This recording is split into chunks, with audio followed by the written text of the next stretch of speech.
Morning to all of you. This is Neha, your course teacher, which is introductory acrometeorology and climate change, and your course number is AMAT 5311. Okay. So in our previous lecture, we had discussing about some nature of the solar radiation and properties of the solar radiation. Okay. So our today's topic is radiation law. Okay so ये हमारे syllabus में particularly दिया नहीं है what is radiation law but I feel that before we understand that what is solar constant and radiation going through and how they perform, we need to understand what is solar radiation law. Okay, so what is radiation law? Okay, so and how they work, how they perform. ठीक है, तो हमें ये सारी चीज़ें पहले पढ़नी होगी, पहले समझना होगा कि how they perform their work. ठीक है, उसके बाद हम नेट रेडिएशन, सोलर रेडिएशन समझ पाएंगे. So our today's topic is radiation law. Okay, so without any delay we starts our lecture. And yes, this is radiation laws. तो radiation laws में बहुत सारे टर्मिनोलॉजीज हैं, ठीक है, जो हमें पता होना चाहिए, जो हम आगे सोलार कॉन्स्टेंट पढ़ेंगे, है ना, डिप्लीशन पढ़ेंगे, तो ये सारी चीज़ों में ये बार बार आएगा. ठीक है, डेफिनेशन में आएगा, तो वो पर्टिकुलर है क्या, मीनिंग क्या है, ठीक है, उसका तो वो हमें समझने की ज़रूरत है, इसलिए मैंने ये चैप्टर इंक्लूड किया है इसमें. Okay, so radiators, first we will study what is radiator. Okay, so all bodies radiate energy from their surface above absolute 0 degree. Okay, so absolute 0, which is 0 degree Kelvin or minus 273.15 degree Celsius. ठीक है, 0 degree अगर kelvin को हम calculate करें according to our Celsius unit, so which is 273.15 degree centigrade. Okay, so this is important. We always remember कि 0 degree Kelvin is equal to minus 273.15 degree centigrade. Okay, and फिर यहाँ पे देखिए, फिर यहाँ पे ऑब्सोल्यूट 0 आ गया, हमने पढ़ा था ना, the lowest temperature that is through be possible. न्यूनतम एक तापमान है, ठीक है, न्यूनतम तापमान जो है, जो कि क्या है, टेम्परेचर जो है वो परम शून्य हम कह सकते हैं, विकुट से, ठीक है, कि शून्य से ज़्यादा अगर किसी बॉडी का टेम्परेचर है, ठीक है, above the absolute 0 the body radiate energy from their surface. ठीक है, शून्य से ज़्यादा जिसका टेम्परेचर है वो अपने से किसी भी रेडिएशन को, एनर्जी को एब्जॉर्ब करेगी और उस एनर्जी को क्या करेगी, आगे रेडिएट करेगी, रिफ्लेक्ट करेगी. Okay, so which are known as radiator. ठीक है, जिसको हम रेडिएटर कहते हैं. And some bodies are good radiator whereas some are bad radiator. ठीक है, so one thing always remember. ठीक है, एक चीज़ आपको हमेशा याद रखनी है. What is that? वो क्या है कि वो ये है कि हमेशा always a good absorber which is a good reflector also. ठीक है, जो गुड एब्जॉर्बर है वो गुड रिफ्लेक्टर भी होगा. ठीक है, अगर कोई ब्लैक बॉडी है या कोई बॉडी है, अगर किसी एनर्जी को अपने में एब्जॉर्ब कर रही है, इजंट इट, अगर किसी एनर्जी को या किसी रेडिएशन को अपने में एब्जॉर्ब कर रही है, तो वो उतने ही उसको क्या करेगी, इमिट करेगी. ठीक है, उतना ही वो इमिट करेगी उस एनर्जी को. सो always remember a good absorber is a good reflector also. ठीक है, सो कुछ जो है अच्छे एब्जॉर्बर होते हैं, अच्छे एब्जॉर्ब करते हैं एनर्जी को, एंड कुछ जो होते हैं वो बैड एब्जॉर्बर होते हैं, बैड रेडिएटर होते हैं, एनर्जी को कम एब्जॉर्ब करते हैं, कम रेडिएट करते हैं, कम इमिट करते हैं विकुट से. Okay, so black bodies, what is black body? These bodies are good absorber and good radiators. ठीक है, ये जो ब्लैक बॉडी है, हमेशा याद रखेंगे ये कि ब्लैक बॉडी है वो बहुत ही अच्छा अवशोषण करने की शक्ति होती है, किसी भी एनर्जी को धारण करने की उसकी क्षमता होती है. ठीक है, उसकी कैपेसिटी होती है, और उतनी ही क्षमता उसको क्या करने की, इमिट करने की. ठीक है, रिफ्लेक्ट करने की. जो उसकी शक्ति होती है। तो जो black body is always good absorber and always good radiator also, ठीक है।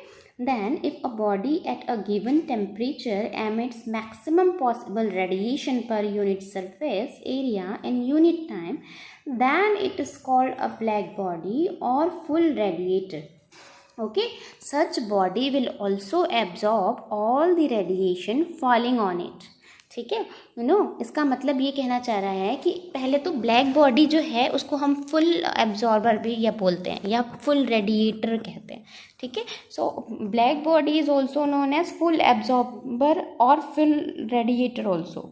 ओके, सो अगर कोई बॉडी है, ठीक है, अगर हम उसे गिवन एक टेम्परेचर में एक पर्टिकुलर किसी रेडिएशन जिसका एक फिक्स्ड वेव लेंथ है, इजंट इट, किसी रेडिएशन का, किसी सोलर रेडिएशन का या किसी भी रेडिएशन का जो उस बॉडी पे पड़ रही है उसका एक पर्टिकुलर क्या है, वेवलेंथ है। तो और क्या है उस एट द सेम टाइम क्या है, बट एक टेम्परेचर में अगर कोई रेडिएशन किसी बॉडी पे पड़ती है, ठीक है, किसी बॉडी पर पॉसिबल रेडिएशन पड़ती है एक यूनिट सरफेस पे, ठीक है, अगर 1 मीटर स्क्वायर पे, अगर सपोज हम एक एग्जांपल लेते हैं कि एक 1 मीटर स्क्वायर एरिया का कोई ब्लैक बॉडी है, ठीक है, कोई ब्लैक बोर्ड है, ठीक है, उस पर एक पर्टिकुलर टेम्परेचर पे रेडिएशन जो है वो आ रही है, ठीक है, एनर्जी जो है आ रही है, और वो जो है वो क्या है, वो जो एनर्जी आ रही है उसका एक निश्चित क्या है, तरंग दैर्ध्य है, वेव लेंथ है, ठीक है।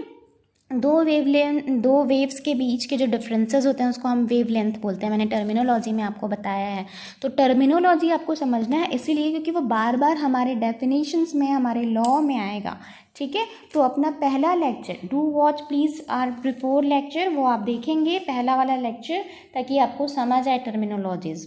ओके, सो अगर कोई रेडिएशन जो है उस बॉडी पे पड़ रही है at the same time a same temperature and for the unit time, ठीक है, उस यूनिट टाइम पे मान लो किसी body, black body 1 metre square की कोई बॉडी है जिसमें एक पर्टिकुलर टेम्परेचर पे, ठीक है, एक रेडिएशन पड़ रही है जिसका एक निश्चित वेव लेंथ है, ठीक है, जिसका एक निश्चित क्या है, वेव लेंथ है। तो वो जो बॉडी है उस पर यूनिट एरिया में कितनी जो रेडिएशन है, कितनी रेडिएशन को एब्जॉर्ब करती है और कितना रिफ्लेक्ट करती है, वो क्या है, वो क्या होता है, वो डिपेंड करता है, ठीक है। तो जितना ज़्यादा वो एब्जॉर्ब करेगी और जितना ज़्यादा वो क्या करेगी, रिफ्लेक्ट करेगी, वो क्या कहलाएगा, रेडिएटर कहलाएगा, ठीक है। तो ब्लैक बॉडी जो है वो हमेशा याद रखेंगे आप कि जो ब्लैक बॉडी है वो एनर्जी को बहुत ज़्यादा अवशोषित भी करती है और परावर्तित भी करती है। Okay, so always remember this thing. And white bodies, तो these bodies are bad absorber and bad radiator. आप देखेंगे कि गर्मी के टाइम में हम जो लाइट कलर के कपड़े पहनना पसंद करते हैं क्योंकि वो जो सनलाइट है, जो रेडिएशन है, उसको कम एब्जॉर्ब करती है, तो हमें कम गर्मी लगती है। अगर हम गर्मी के दिनों में ब्लैक क्लॉथ पहन के अगर निकल जाते हैं तो हमें गर्मी ज़्यादा लगती है। क्यों?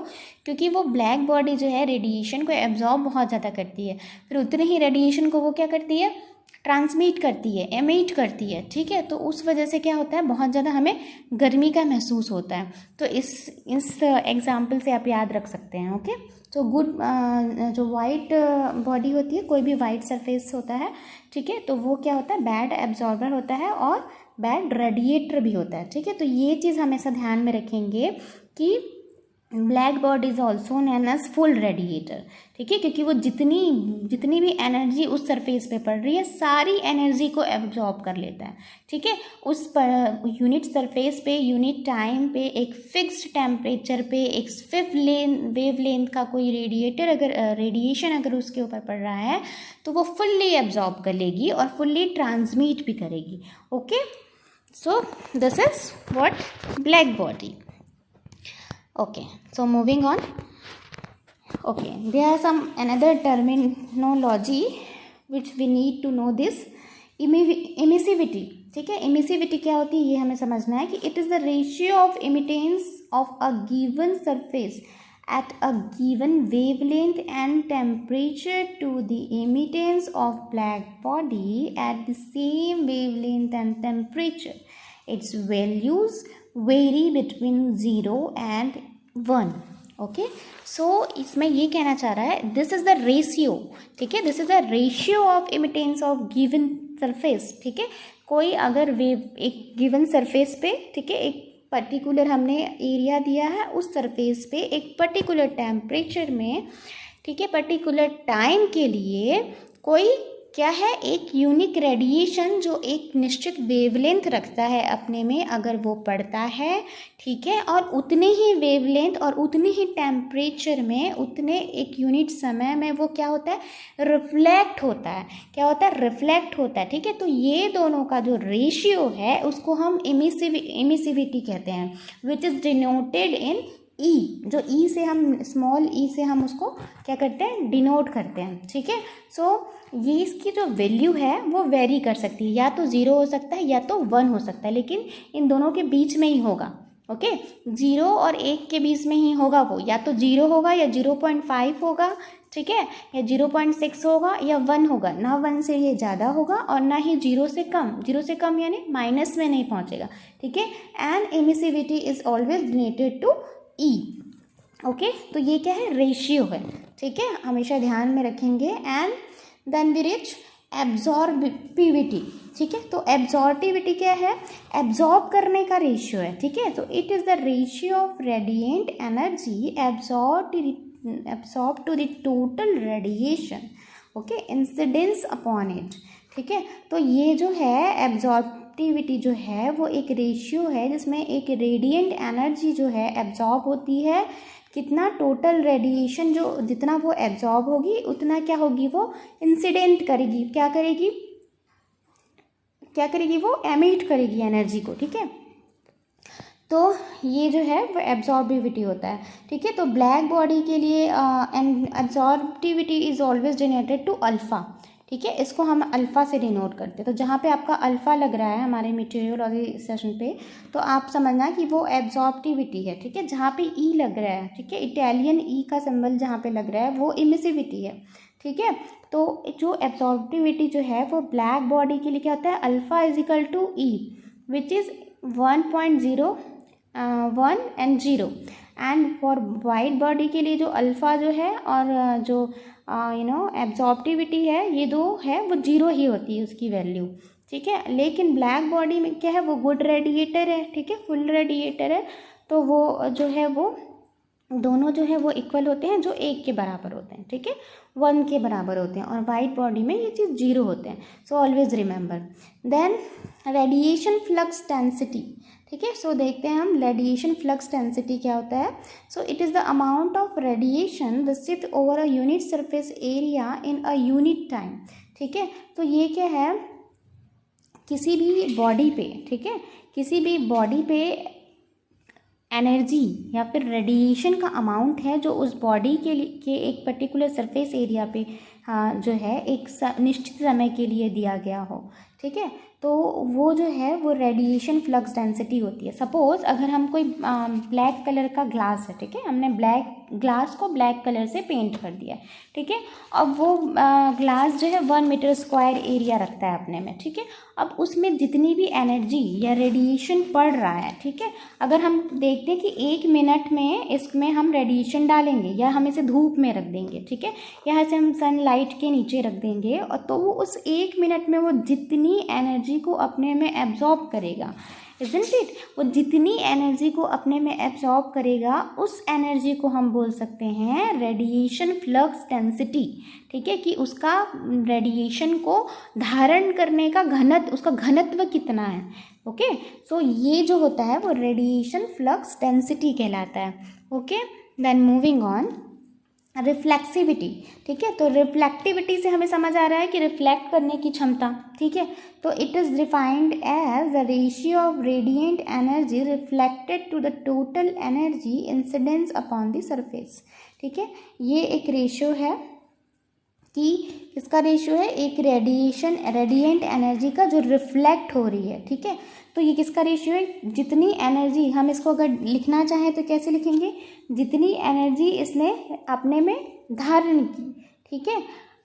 तो जितनी एनर्जी इसने धारण की तो जितनी एनर्जी फिर उसने क्या की, रिफ्लेक्ट की। तो रिफ्लेक्शन डिवाइडेड बाय ठीक है, रिफ्लेक्शन डिवाइडेड है total absorb and reflect energy, ठीक है। तो ये दोनों का रेशियो है कि सपोज अगर कोई प्लेट है उसने मान लो जितनी एनर्जी रिफ्लेक्ट की, ठीक है, मान लो आप देख लीजिए कि उसने एक पर्टिकुलर टेम्परेचर पे जितनी एनर्जी उसने रिफ्लेक्ट की, ठीक है, परावर्तित की, लेकिन उस पर जितनी एनर्जी पड़ी और परावर्तित की, दोनों को अगर आप क्या कर दें, ऐड कर दें, ठीक है, आप सम कर दें दोनों का, तो ये दोनों का जो रेशियो निकलेगा, ठीक है, ये दोनों का रेशियो निकल के आएगा।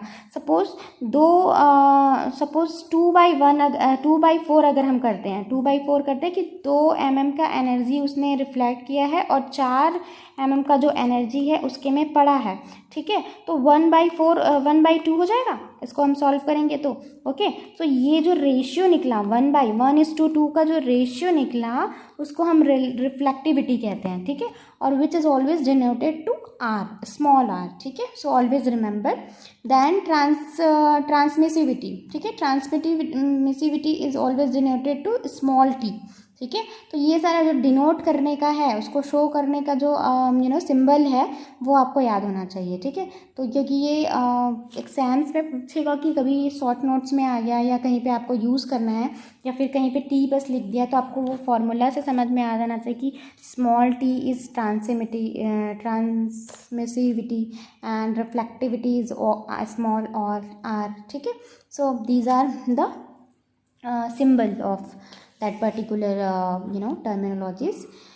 So it is the difference, it is defined as the ratio of transmitted radiation to the total radiation incidence.